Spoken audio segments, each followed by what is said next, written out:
Hello people, let's make some tasty tasty momo with me. তো তার জন্য এখানে ইউজ করছি চিকেন কিমা আর ভেজিস ইউজ করছি। তোমরা চাইলে এখানে ক্যাবেজও ইউজ করতে পারো, আমি দিইনি। তো তারপর সমস্ত মশলা দিয়ে আমি ভালোভাবে এটাকে মেখে নিলাম। তোমরা চাইলে এখানে ঝাল লঙ্কার গুঁড়ো আর ব্ল্যাক পেপারও ইউজ করতে পারো, আমার বাড়িতে ছিল না। তো তারপরে একটু তেল দিয়ে ওটাকে সাইড করে রাখলাম। আর তারপর বানিয়ে নিলাম ময়দার ডোটা। তার জন্য 2 কাপ ময়দা, সাথে পরিমাণ মতো নুন আর তেল দিয়ে ভালোভাবে মেখে নিয়ে ওটা ঠান্ডা জল দিয়ে মেখে নিতে হবে। তো ওটাকে ভালো একটা সফট ডো তৈরি করে রেখে দিতে হবে আধ ঘন্টার জন্য। তারপরে সমান পিসেসে কেটে নিতে হবে। আর মোমো তৈরির প্রসেসটা একটু দেখে নাও। একটু তোমাদের টাফ লাগতে পারে প্রথম প্রথম, আমারও লেগেছিল, আমিও ইউটিউব দেখেই শিখেছিলাম।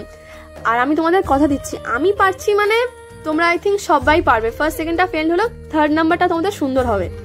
আর প্লিজ কমেন্ট করে জানিও আমার মোমোটা দোকানের মতো তৈরি হয়েছে না, প্লিজ কমেন্ট করে জানিও। তো তারপর এটাকে স্টিমে দিয়ে দিলাম। লো ফ্লেমে 5 মিনিট থেকে 10 মিনিটের জন্য রাখলে তোমাদের মোমো রেডি।